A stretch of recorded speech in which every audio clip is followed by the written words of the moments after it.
Bendiciones, mujeres y su palabra, qué gusto poder saludarlas en este nuevo día.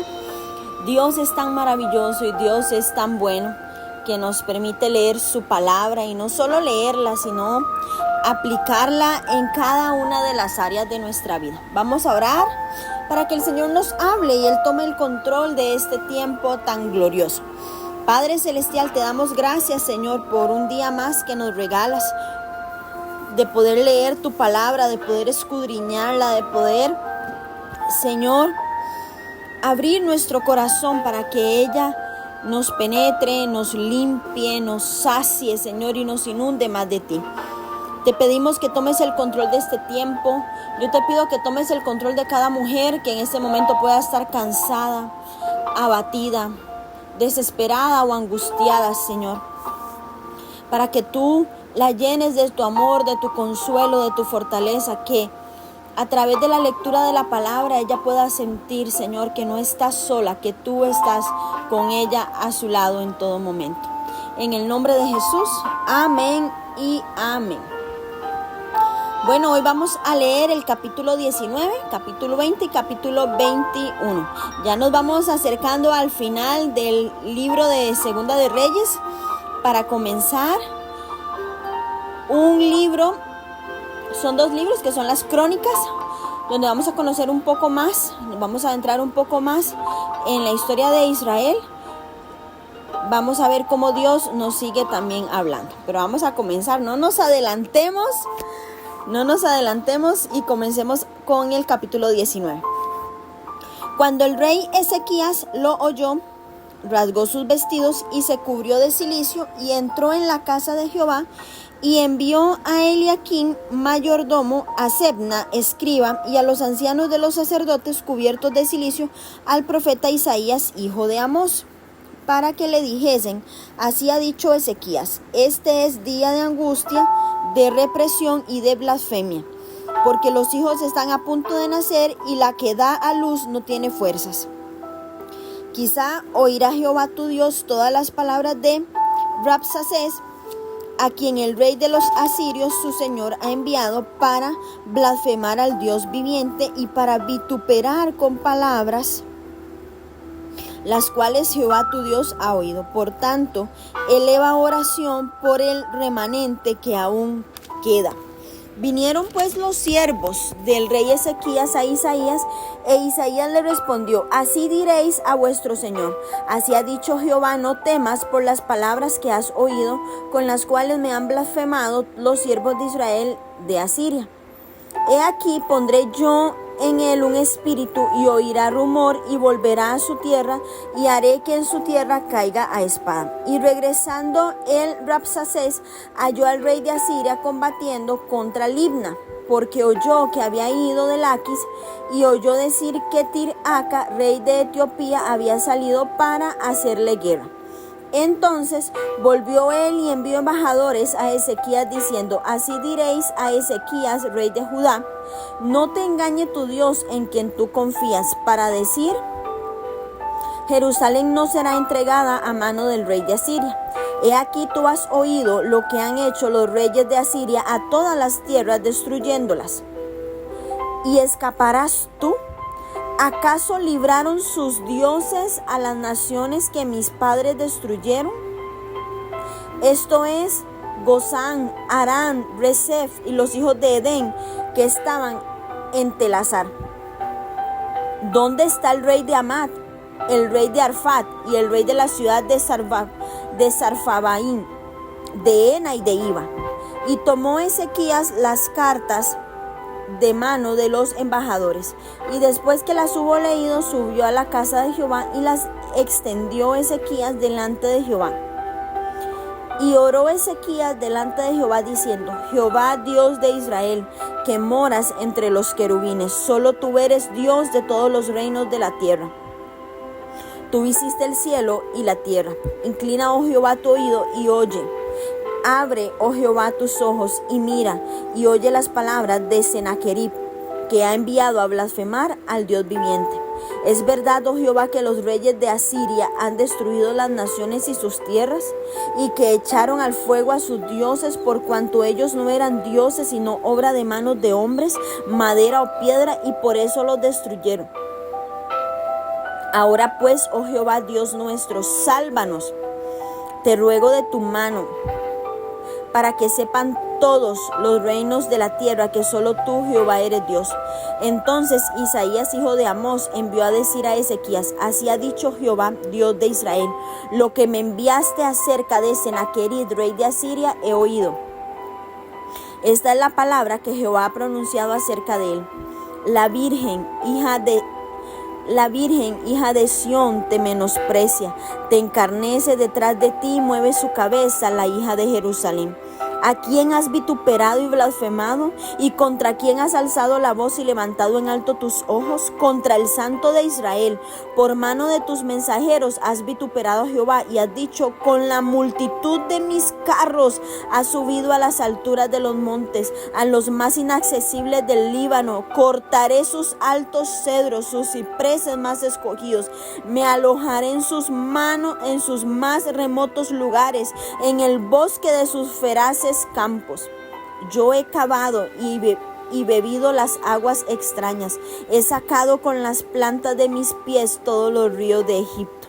¿Nunca has oído que desde tiempos antiguos yo lo hice? ¿Y que de los días de la antigüedad lo tengo ideado? Y ahora lo he hecho venir, y tú serás para hacer desolaciones, para reducir las ciudades fortificadas a montones de escombros. Sus moradores fueron de corto poder, fueron acobardados y confundidos. Vinieron a ser como la hierba del campo y como la hortaliza verde, como heno de los terrados marchitado antes de su madurez. He conocido tu situación, tu salida y tu entrada, y tu furor contra mí. Por cuanto te has airado contra mí, por cuanto tu arrogancia ha subido a mis oídos, yo pondré mi garfio en tu nariz y mi freno en tus labios, y te haré volver por el camino donde viniste. Y esto haré por señal, oh Ezequías: este año comeréis lo que nacerá de suyo, y el segundo año lo que nacerá de suyo, y el tercer año sembraréis y segaréis y plantaréis viñas y comeréis el fruto de ellas, y lo que hubiere escapado, lo que hubiere quedado de la casa de Judá, volveré a echar raíces abajo y llevará fruto arriba. Porque saldrá de Jerusalén remanente, y del monte de Sión los que se salven. El celo de Jehová de los ejércitos hará esto. Por lo tanto, así dice Jehová acerca del rey de Asiria: no entrará en esta ciudad, ni echará saeta en ella, ni vendrá delante de ella con escudo, ni levantará contra ella baluarte. Por el mismo camino que vino volverá, y no entrará en esta ciudad, dice Jehová, porque yo ampararé esta ciudad para salvarla por amor a mí mismo y por amor a David mi siervo. Y aconteció que aquella misma noche salió el ángel de Jehová y mató en el campamento de los asirios a 185,000. Y cuando se levantaron por la mañana, he aquí que todo eran cuerpos de muertos. Entonces Sennacherib, rey de Asiria, se fue y volvió a Nínive, donde se quedó. Y aconteció que mientras él adoraba en el templo de Nisroch, su dios, Adramelech y Seraser, sus hijos lo hirieron a espada y huyeron a tierra de Ararat. Y reinó en su lugar Esar-Adón, su hijo. Amén. Bueno, vemos cómo venimos del capítulo anterior, donde Sennacherib invade Judá y dice, bueno, aquel montón de cosas en contra de Judá y de todo lo que él iba a hacer y todo lo que habló de Dios. Ahora vemos cómo la reacción de Ezequías ante la invasión de Sennacherib fue volverse de todo su corazón al Señor. El rasgarse las vestimentas es una expresión de profundo dolor. Recuerden que el cilicio es una tela que se fabricaba con pelo de cabra y constituía un símbolo de pesar. El Rabsacés oyó sobre el cambio de posición de Sennacherib y el contraataque a Tir-Aka, rey de Etiopía, y fue a pelear con él. Cuando Tir-Aka, un importante faraón del linaje etíope de la dinastía de Egipto, llegó al trono, eso fue aproximadamente en los 690 a.C., comenzó a luchar contra Asiria y más tarde fue completamente vencido por Esarhadón, el hijo de Sennacherib. Bueno, Sennacherib, cuyos ejércitos habían capturado todas las ciudades fortificadas de Judá, envió un mensaje a Ezequías para que se rindieran, ya que la resistencia era inútil. Dándose cuenta de la situación era desesperada, Ezequías fue al templo y oró. Dios contestó la oración de Ezequías y liberó a Judá al enviar un ejército para atacar la capital asiria. Mujeres, la oración debe ser nuestra primer respuesta ante cualquier crisis. No espere que se pierda toda esperanza en la situación. Ore diariamente, mujer. Oremos todos los días por dirección. Nuestros problemas son las oportunidades que Dios necesita para glorificarse en nuestra vida. Isaías, el profeta, estamos hablando del mismo profeta que lleva como el mismo nombre del libro, es el mismo. Isaías el profeta había estado trabajando para Dios desde los días de Usías, 40 años. Y a pesar de que Asiria era una potencia mundial, no pudo conquistar a Judá, mientras Isaías fue consejero de los reyes. Isaías profetizó durante los reinados de Usías, Azarías, Jotam, Acaz y Ezequías. Acaz ignoró a Isaías, pero Ezequías escuchó su consejo. Vamos a leer sobre las profecías de este gran profeta en el libro que lleva su nombre, Isaías. Pero cuando lleguemos a ese momento nos vamos a dar cuenta de todo lo que este profeta dijo. El gran profeta Isaías ministró durante estos oscuros días en que Jerusalén estaba bajo sitio. También es posible que Miqueas escribiese su libro en esta época. Las acciones de los asirios estuvieron dirigidas no solo contra Judá, sino contra Dios. De ahí las profecías de Isaías sobre una intervención divina que libraría a Judá. Ezequías ofrece un excelente ejemplo de lo que realmente una hija de Dios debe hacer cuando se siente amenazada. Ezequías no responde a las amenazas de Sennacherib, sino que clama al Señor para que lo auxilie. Las acciones físicas en la oración de guerra, la guerra de la fe. El rey Sennacherib escribió una carta sugiriendo que Dios no podría contra él. Al recibir la carta, el rey Ezequías la tomó y ¿qué hizo? La presentó al Señor en oración. Y este es un gran ejemplo, mujeres, en el que un acto físico parece establecer autoridad espiritual en el dominio invisible. Yo no sé si en este momento usted necesita que el Señor intervenga en la venta de una propiedad y usted toma la escritura de esa propiedad y la presenta en oración, o que usted tenga un tipo de sentencia y usted tenga el documento, que a usted le fue diagnosticada una enfermedad y usted toma el dictamen médico que le dice que usted es estéril, que tiene una enfermedad incurable, que tiene la enfermedad que dice ahí, usted llega y la presenta delante del Señor, el documento. Usted llega y recibe las notas de su hijo, todas en cartón lleno en color rojo, y usted llega y le dice: Señor, yo te oro para que tú le traigas sabiduría e inteligencia a mi hijo, y usted presenta y usted dice: Señor, yo voy a ver el cambio en estas notas. Es eso, fue lo mismo que hizo Ezequías, le presenta la carta al Señor. Usamos algo visible para que el mundo invisible, para que el mundo espiritual en el dominio invisible se mueva ante la autoridad de Dios. Es así. Usted presenta los anillos de matrimonio delante del Señor y usted le dice: Señor, aquí está mi matrimonio, te presento, en representación están mis anillos, es usar eso. Eso fue lo que hizo este rey. Y es que el acto físico se convierte en un simbolismo profético de una realidad que impacta lo invisible mientras se actúa en el mundo visible. Entonces vemos cómo ese acto es un acto profético que impacta lo invisible y lo vamos a ver actuar en lo natural. La actitud de Ezequías al presentar su caso, su carta ante el Señor, constituyó una expresión de confianza y una manifestación de la fe con la que elevó su oración.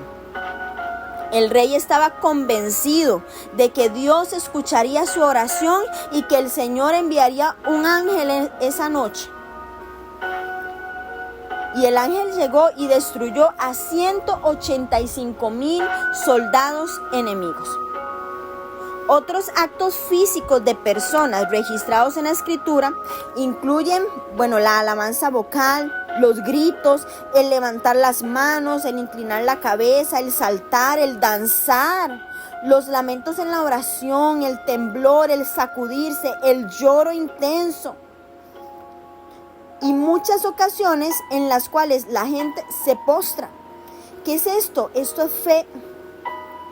Porque son impulsos, son acciones proféticas que hacemos por fe, motivadas por una genuina e intensa pasión por la oración. Estas no son acciones supersticiosas, no es superstición, sino que tratan lo invisible como algo real.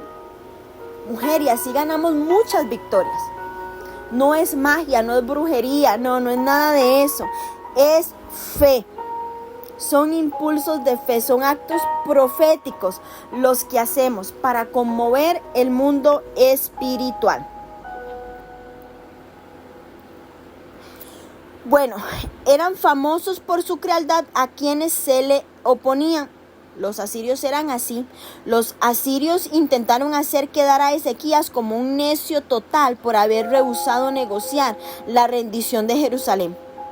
Sin embargo, más que cobardía, Ezequías demostró coraje al llevar el asunto directamente a la corte celestial, al trono celestial ante Jehová. Dios Elohim,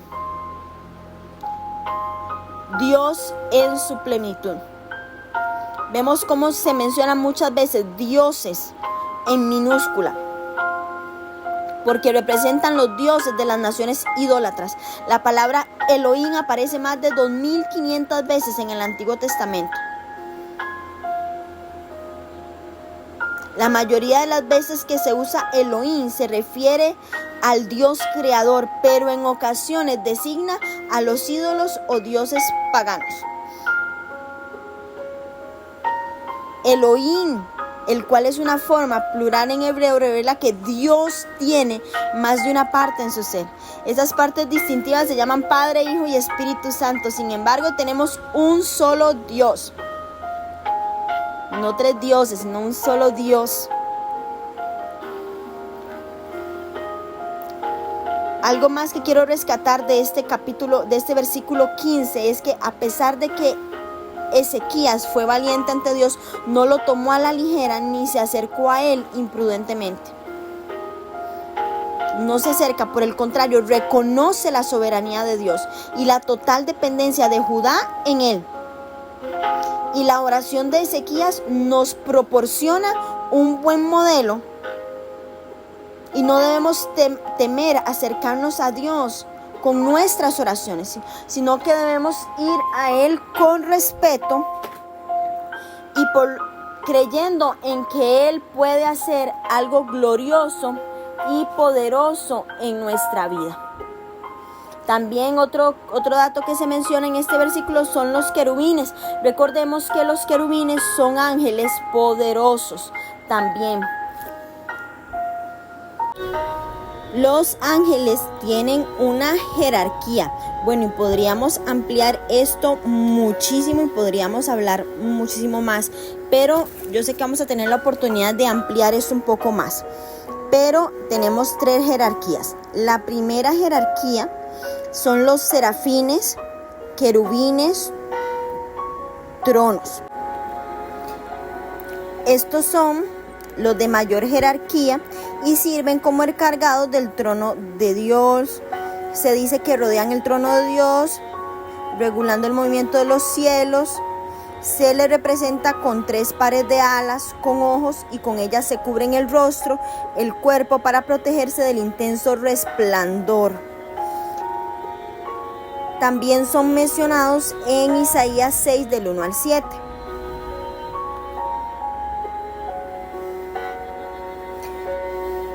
Los querubines, que también están en esta jerarquía, son los guardianes de la luz y las estrellas. Se cree que aunque no están en el plano de la realidad humana, su luz divina se filtra del cielo y toca las vidas de los hombres. Se les representa con 2 pares de alas.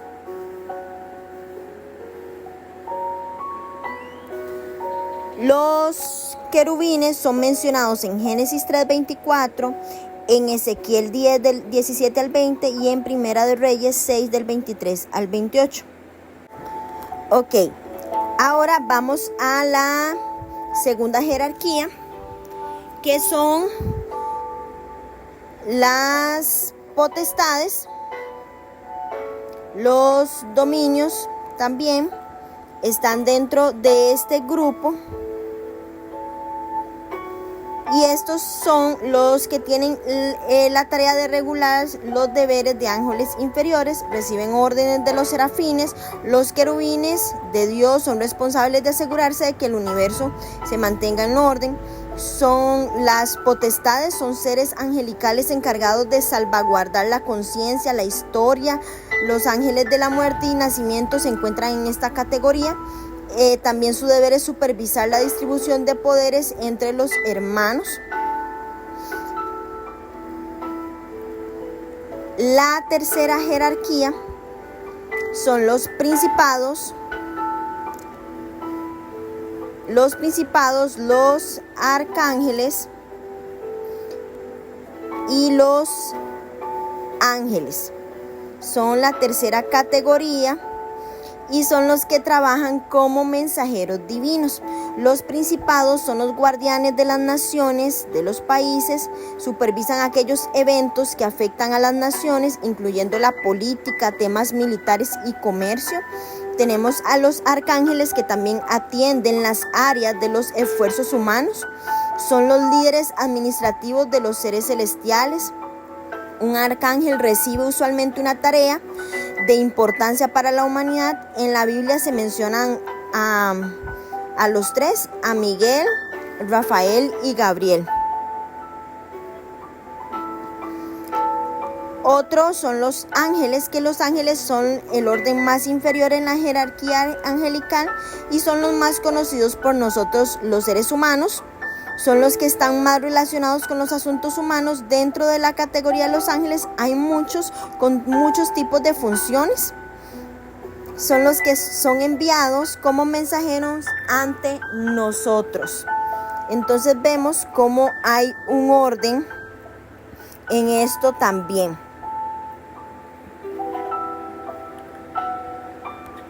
A nivel de Satanás también hay una jerarquía. Pero eso lo vamos a ir viendo, cómo están organizados los ángeles caídos. ¿Por qué? Porque ahí también ellos también están a las órdenes de Satanás, quien viene a atentar a los hombres con orgullo. Entonces ya ese es otro tema también, pero quería que aprovecháramos esta parte donde Ezequías le dice al Señor al que está en medio de querubines, para entender un poquito sobre esta jerarquía de los ángeles. Vamos a continuar con la lectura, con el estudio. Dice también, avanzando después del versículo 19, que entre el 15 y el 19 vemos cómo ahí nos queda una oración, que es la oración de Ezequías, que es un modelo para nosotros hoy. Vamos ahora a continuar leyendo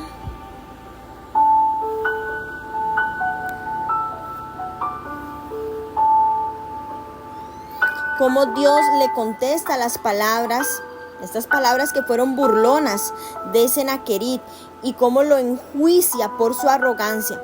Sennacherib creía que su reino había crecido por sus propios esfuerzos y fortalezas, pero en realidad Dios dijo, tuvo éxito solo porque Dios lo permitió y causó.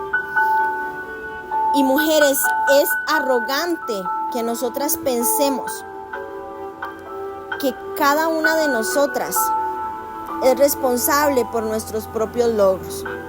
Dios, como creador, gobierna sobre las naciones, gobierna sobre las personas. Todo lo que sucede es porque Él lo permite o lo deja de permitir también. Los asirios trataban a los cautivos con mucha crueldad. Los torturaban con los torturaban y como entretenimiento los cegaban. Les cortaban o les arrancaban tiras de piel hasta que ellos morían.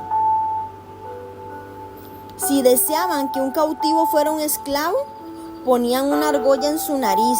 Dios estaba diciendo que los asirios serían tratados como ellos habían tratado a los demás. Entonces ya ellos, imagínense lo que esperaban, porque eran muy, muy crueles. Mientras se mantenga, mujeres, una pequeña chispa, puede volverse a encender un fuego y avivarlo hasta que llegue a ser un incendio colosal. De la misma manera, si tan solo un pequeño remanente de pequeños creyentes retiene la chispa de la fe, Dios puede reconstruir y volver una nación fuerte. Mujer, no se sienta sola. Hay un remanente. Hay una pizca de fe que permanece en nuestros corazones. Todas nosotras que estamos en estos grupos leyendo la palabra de Dios somos un remanente.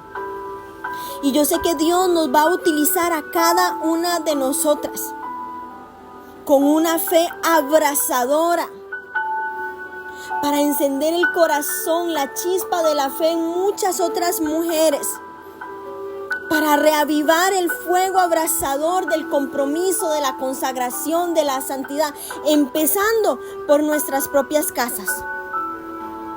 Estos tiempos son momentos donde nuestra fe se vuelve a encender y vamos a poder encender el corazón de otras mujeres que en este momento están tristes, que en este momento no encuentran solución, que en este momento se encuentran destruidas, aún en nuestra propia casa. La liberación profetizada por Isaías vino bajo la forma de un ángel de la muerte que mató a 185,000 soldados. Sennacherib fue muerto mientras adoraba a Nisroch, un dios asirio representado en los monumentos como un ser mitad hombre y mitad águila. Vemos cómo el profeta Isaías, que significa salvación de Jehová, empieza a profetizar en estos reinados. Él nace en Jerusalén y fue contemporáneo de Miqueas, con quien predicó en el reino del sur, y con los profetas del reino del norte, Amós y Oseas, que también tienen sus libros en la Biblia. Su ambiente era de nobleza. Se casó alrededor del 734, tuvo 2 hijos.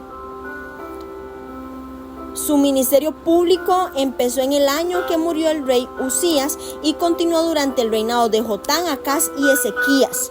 Isaías fue de una personalidad y un carácter íntegro, capaz de enfrentarse con los tormentos y los desafíos de una turbulenta época, muy difícil. Fue un hombre sabio y valiente, además un hombre de fe en Dios. Proclamó la justicia social, en una época de prosperidad económica, pero caracterizada también por grandes diferencias entre ricos y pobres. La falta de honradez dominaba la vida pública. El pueblo de Dios se había volcado al balaísmo y a la idolatría, y el culto a Jehová era un ceremonialismo vacío. Los profetas caían bajo la influencia de las bebidas alcohólicas y eran adulterados y lisonjeros. Durante más de 40 años los dedicó a llamar a Israel al arrepentimiento y volverse a Dios. Posiblemente muere aserrado a manos de Manasés. Vamos ahora a leer el capítulo 20, enfermedad de Ezequías. En aquellos días Ezequías cayó enfermo de muerte, y vino a él el profeta Isaías, hijo de Amós, y le dijo: Jehová dice así: ordena tu casa, porque morirás y no vivirás. Entonces él volvió su rostro a la pared y oró a Jehová y dijo: te ruego, oh Jehová, te ruego que hagas memoria de que he andado delante de ti en verdad y con íntegro corazón, y que he hecho las cosas que te agradan. Y lloró Ezequías con gran lloro antes de que Isaías saliese hasta la mitad del patio. Vino palabra de Jehová a Isaías diciendo: vuelve y di a Ezequías, príncipe de mi pueblo: así dice Jehová, el Dios de David tu padre: yo he oído tu oración y he visto tus lágrimas, y he aquí que yo te sano. Al tercer día subirás a la casa de Jehová, y añadiré a tus días 15 años, y te libraré a ti y a esta ciudad de mano del rey de Asiria, y ampararé esta ciudad por amor a mí mismo y por amor a David mi siervo. Y dijo Isaías: tomad masa de higos y tomadla. La pusieron sobre la llaga y sanó. Y Ezequías había dicho a Isaías: ¿qué señal tendré de que Jehová me sanará? Y que subiré a la casa de Jehová al tercer día. Respondió Isaías: esta señal tendrás de Jehová, de que hará Jehová esto que ha dicho: ¿avanzará la sombra 10 grados o retrocederá 10 grados? Y Ezequías respondió: fácil cosa es que la sombra decline 10 grados, pero no que la sombra vuelva atrás 10 grados. Entonces el profeta Isaías clamó a Jehová, e hizo volver la sombra por los grados que había descendido el reloj de Acaz, 10 grados atrás. Versículo 12. Ezequías recibe a los enviados de Babilonia. En aquel tiempo, Merodac Baladán, hijo de Baladán, rey de Babilonia, envió mensajeros con cartas y presentes a Ezequías, porque había oído que Ezequías había caído enfermo. Y Ezequías los oyó y les mostró toda la casa de sus tesoros, plata, oro y especias y ungüentos preciosos, y la casa de sus armas y todo lo que había en sus tesoros. Ninguna cosa quedó que Ezequías no les mostrara, así en su casa como en todos los dominios. Entonces el profeta Isaías vino al rey Ezequías y le dijo: ¿qué dijeron aquellos varones y de dónde vinieron a ti? Y Ezequías le respondió: de lejanas tierras han venido, de Babilonia. Y él volvió a decir: ¿qué vieron en tu casa? Y Ezequías respondió: vieron todo que había en mi casa, nada quedó en mis tesoros que no les mostrase. Entonces Isaías dijo a Ezequías: oye palabra de Jehová. He aquí, vienen días en lo que todo lo que está en tu casa y todo lo que tus padres han atesorado hasta hoy será llevado a Babilonia, sin quedar nada, dijo Jehová, y que tus hijos que saldrán de ti, que habrás engendrado, tomarán y serán eunucos en el palacio del rey de Babilonia. Entonces Ezequías dijo a Isaías: la palabra de Jehová que has hablado es buena. Después dijo: ¿habrá al menos paz y seguridad en mis días? Amén. Bueno, un capítulo corto, pero vamos a aprender muchísimo de él. Vemos cómo el rey Ezequías se enferma. La enfermedad y la recuperación de Ezequías ofrece, un poderoso ejemplo de cómo Dios responde al clamor y también al clamor urgente de sus hijas. La perseverancia en la oración, la simple obediencia trajo consigo la restauración de Ezequías. Ezequías tenía evidencia, tenía bases de por qué ir y pedirle al Señor su sanidad. Y es que este relato de la milagrosa sanidad de Ezequías comienza cuando el profeta Isaías le informa que va a morir a causa de su enfermedad. Y el rey comenzó inmediatamente a orar y a buscar a Dios sin aceptar su moral destino. El hecho de que Dios le concedió 15 años más de vida muestra que la oración Cuando se padece una enfermedad nunca es algo inadecuado, pero Isaías también le dijo a Ezequías que aplicara masa de higo sobre su llaga. Vemos cómo también usó la medicina, una receta médica, para el Señor usarla. Y vemos cómo la Biblia no condena el que se recurra a remedios médicos. Claro, en este caso, no sé, me parece también absurdo pensar que la masa lo iba a sanar por sí solo, que iba a curar la enfermedad mortal, cuando Dios es el autor de toda sanidad. Pero vemos aquí que la aplicación de la masa de higo sugiere que la ayuda médica humana tampoco es inapropiada y que Dios puede utilizar a los médicos, puede utilizar la medicina para también traer sanidad. O sea, Dios está en medio de todo. Dios es el que usa los médicos, Dios usa la medicina, todo es creado por Él y usado por Él. Dios es el autor de toda sanidad. La aplicación de la masa de higos no fue inapropiada y solo Dios puede sanar y lo hace por medio de milagros, por medios naturales o por medio de los seres humanos. Ningún método puede ser menospreciado. En este caso muestra que la liberación de Ezequías de la muerte de Dios vino por parte de Dios y no del ser humano. Durante un periodo de 100 años de la historia de Judá, Ezequías fue el único rey fiel. ¿Y qué diferencia hizo? Debido a la fe y a las oraciones de Ezequías, Dios lo sanó y lo salvó de los asirios. ¿Saben, mujeres? Ustedes también pueden hacer una gran diferencia. Incluso si su fe la coloca ahí entre las poquitas, entre la minoría. La fe, la oración, si son sinceras y dirigidas hacia el único Dios verdadero, puede hacer que una situación cambie. Nosotras a través de la fe podemos provocar que la ciudad en la que vivimos cambie, que el barrio en el que vivimos cambie, que la situación en nuestras naciones cambie. Tenemos que creer. Vemos una inusual y milagrosa señal que le fue dada a Ezequías para asegurarle que sanaría. Y es que es impresionante cómo el milagro que hace el profeta. Y es que unas gradas utilizadas como reloj de sol habían sido construidas durante el reinado de Acaz. Como evidencia de que Ezequías sería sanado, Dios hizo que la sombra de este reloj de sol retrocediera 10 grados, 10 pasos. Y vemos que algunos comentaristas sugieren que este milagro compensa de alguna manera la prolongación del día a petición de Josué. Entonces, que con esta petición volvió a la normalidad. El reloj de sol de Acaz también es traducido como los escalones de Acaz. Los relojes de sol egipcios de este periodo eran construidos en forma de escaleras en miniatura para que así las sombras se movieran hacia arriba y hacia abajo en los escalones. Cuando los babilonios vinieron en visita de buena voluntad a donde Ezequías, vemos la ingenuidad, porque vemos la ingenuidad de mostrar todos sus tesoros.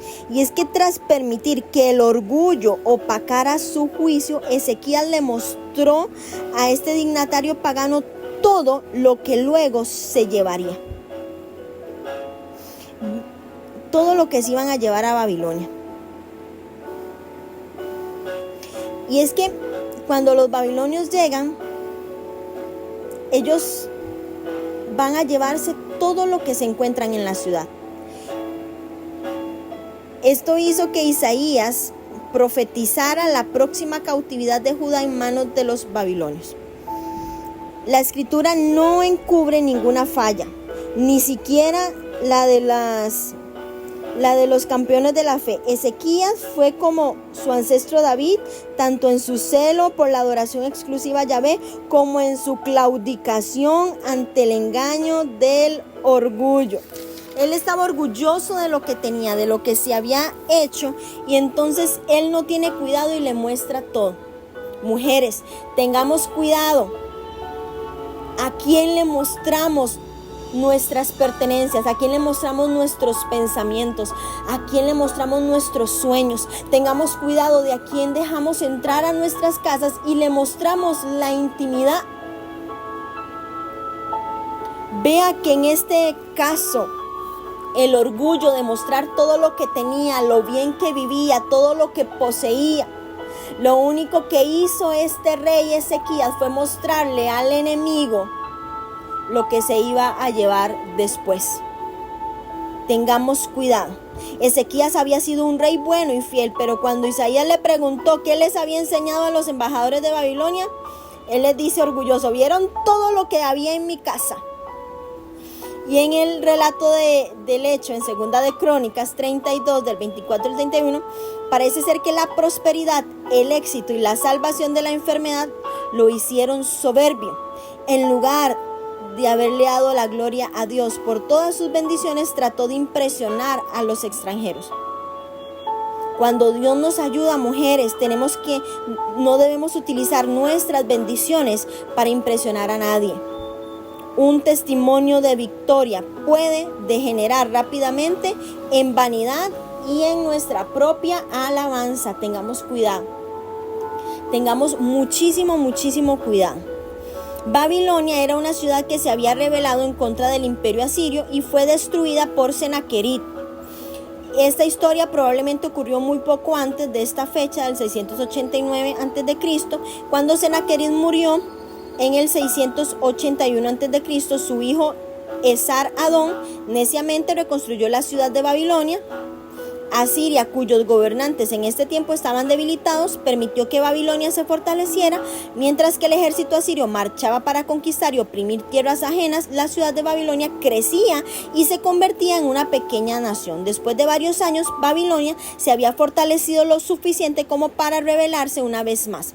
A la larga va a oprimir a Asiria y llega a ser la siguiente potencia mundial.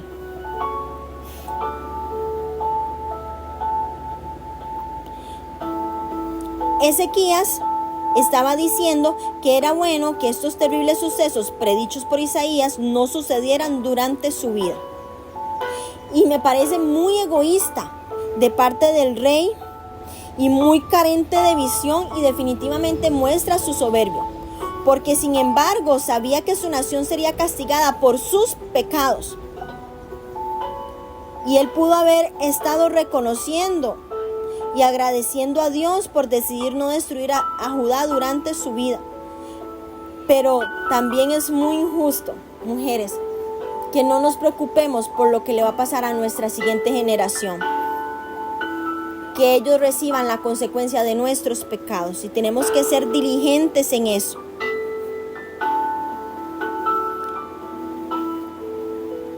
Muerte de Ezequías, y vemos cómo sus proezas y cómo hizo el estanque y el conducto para dotar de agua a la ciudad.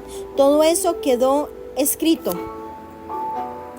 en las crónicas de los reyes de Judá.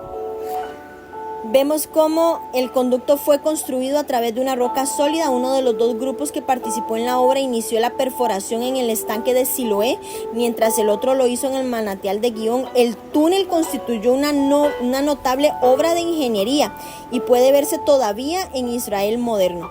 El estanque y el conducto se refieren a los casi 600 metros de túnel construidos desde el manantial de Gihón hasta el estanque de Siloé. Venía desde una fuente de agua fuera de los muros de Jerusalén a un depósito seguro dentro de la ciudad. Esto se hizo para que el ejército asirio no pudiera cortar el suministro de agua de la ciudad.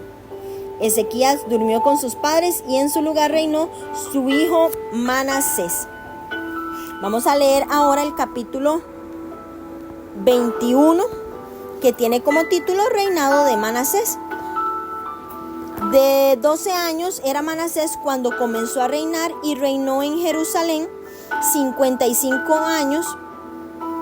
El nombre de su madre fue Epsiba, e hizo lo malo ante los ojos de Jehová, según las abominaciones de las naciones que Jehová había echado de delante de los hijos de Israel, porque volvió a edificar los lugares altos que Ezequías su padre había derribado, y levantó altares a Baal, e hizo una imagen de acera, como había hecho Acab, rey de Israel, y adoró a todo el ejército de los cielos, y rindió culto en aquellas cosas.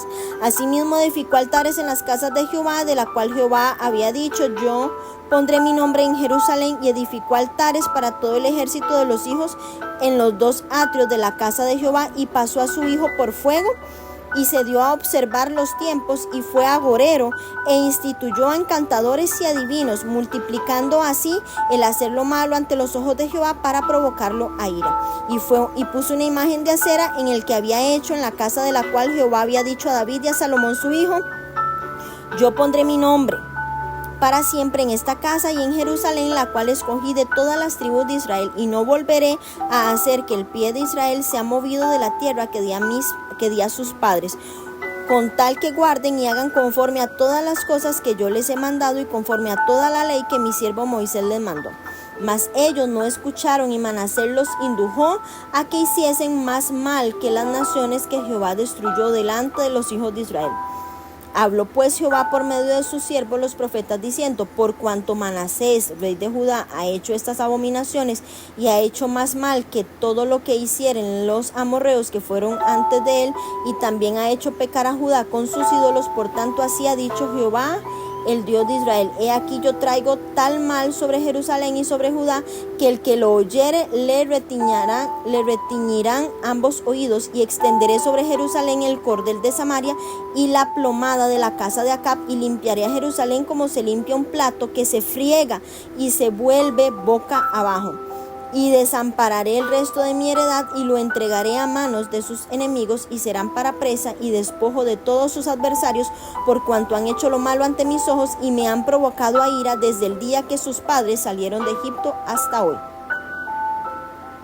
Fuera de esto, derramó Manasés mucha sangre inocente en gran manera, hasta llenar a Jerusalén de extremo a extremo, además de su pecado con que hizo pecar a Judá para que hiciese lo malo ante los ojos de Jehová. Los demás hechos de Manasés y todo lo que hizo y el pecado que cometió, ¿no está todo escrito en el libro de las crónicas de los reyes de Judá? Y durmió Manasés con sus padres, y fue sepultado en el huerto de su casa, en el huerto de Uza, y reinó en su lugar Amón su hijo. Versículo 19, reinado de Amón. De 22 años era Amón cuando comenzó a reinar, y reinó 2 años en Jerusalén. El nombre de su madre fue Mesulemet, hija de Arús de Jotba, e hizo lo malo ante los ojos de Jehová, como había hecho Manasés su padre, y anduvo en todos los caminos en que su padre anduvo, y sirvió a los ídolos a los cuales había servido su padre, y los adoró, y dejó a Jehová el Dios de sus padres, y no anduvo en el camino de Jehová. Y los siervos de Amón conspiraron contra él, y mataron al rey en su casa. Entonces el pueblo de la tierra mató a todos los que habían conspirado contra el rey de Amón, y puso el pueblo de la tierra por rey en su lugar a Josías su hijo. Los demás hechos de Amón, ¿no están todos escritos en el libro de las crónicas de los reyes de Judá? Y fue sepultado en su sepulcro en el huerto de Uza, y reinó en su lugar Josías su hijo. Aunque Manasés reinó más que cualquier otro rey de Judá, eso no fue aprobación, ni tampoco fue pues el respaldo de Dios. Como el 14º gobernante de Judá, el hijo de Ezequías, Manasés puede considerarse el más perverso de sus reyes. Revivió el culto de los ídolos y profanó los utensilios sagrados en el templo. Sacrificó a su hijo a Moloc y fue agorero, es decir, que practicaba la predicción del futuro. Llegó incluso a colocar un ídolo de acera en su templo. Llegó incluso, siendo un monarca tan malvado, resultó un infortunio que el reinado de Manasés se prolongara tanto, 55 años, más que el de todos los otros reyes de Judá. Manasés siguió el ejemplo de su abuelo Acaz más que el de su padre, adoptó las prácticas malvadas de los babilonios y cananeos, incluyendo el sacrificio de su propio hijo. No escuchó las palabras de los profetas de Dios, sino que gustosamente llevó a su pueblo al pecado. Los lugares altos, que eran los santuarios en las colinas, que se utilizaban en la adoración de los ídolos, se volvieron a construir. Fue un rey malvado y provocó la ira de Dios con sus pecados. Vemos cómo entre sus pecados están el ocultismo, la brujería, adivinación, el espiritismo. Y Dios prohíbe específicamente estas prácticas, ya que demuestra falta de fe en el verdadero Dios. Son acciones pecaminosas y abren las puertas para influencias demoníacas. Actualmente muchos libros, programas de televisión y juegos hacen énfasis en la predicción del futuro, las sesiones espiritistas y estas prácticas de ocultismo. No permitamos, mujeres, que el deseo de conocer el futuro o la creencia de que la superstición es inocua nos conduzca a estas prácticas ocultas. Nuestro futuro está escondido en las manos de Dios y su palabra dice que Él tiene planes de bien, pensamientos de bien para cada una de nosotras. La tradición dice que durante la masacre de Manasés, Isaías fue cortado en dos cuando trataba de esconderse en un tronco hueco. Fue aserrado. Muchos otros profetas también murieron durante esta época. Amón, malvado como su padre Manasés, fue el 15º gobernante de Judá. Sus siervos lo mataron tras reinar durante 2 años. Manasés asesinó a Isaías partiendo los dos. Dios mediría a Judá con la misma norma perfecta que había usado con Israel y determinaría que su deficiencia era lo suficientemente grave como para hacerla desaparecer. Comparándolo con la estructura completa de una vivencia, vemos cómo el sistema religioso de toda Judá era defectuoso. El Señor declaró: desampararé, que en hebreo es natash, N-A-T-A-S-H, abandonar, dejar, despreciar. Y este término es utilizado solo aquí en Segunda de Reyes. Y se compara con Isaías 2.6 y Jeremías 12.7. El resto de mi heredad, es decir, el pueblo que Él eligió, lo iba a desamparar, lo iba a abandonar, lo iba a despreciar, después de haber sido su preciada posesión. Muchas enseñanzas que nos deja esta lectura, pero mujeres, no nos dejemos llevar por el pecado, que no seamos abandonadas, desamparadas, despreciadas por el Señor, sino que podamos venir a Él con un corazón humilde y decirle: Señor, perdóname, límpiame, hoy decido volver mi corazón a ti. Hoy decido cambiar el rumbo de la historia de mi vida, de mi generación, de mi casa, el apellido de mi familia. Hoy cambia, porque me levanto. Hoy me levanto a cambiar el rumbo de la historia de mi familia, de mi vida, para ser una mujer diferente. Las bendigo, mujeres. Nos vemos en las próximas lecturas. Comparta los comentarios, deje las fotografías de su Biblia, de su cuaderno. De verdad que son de muchísima bendición.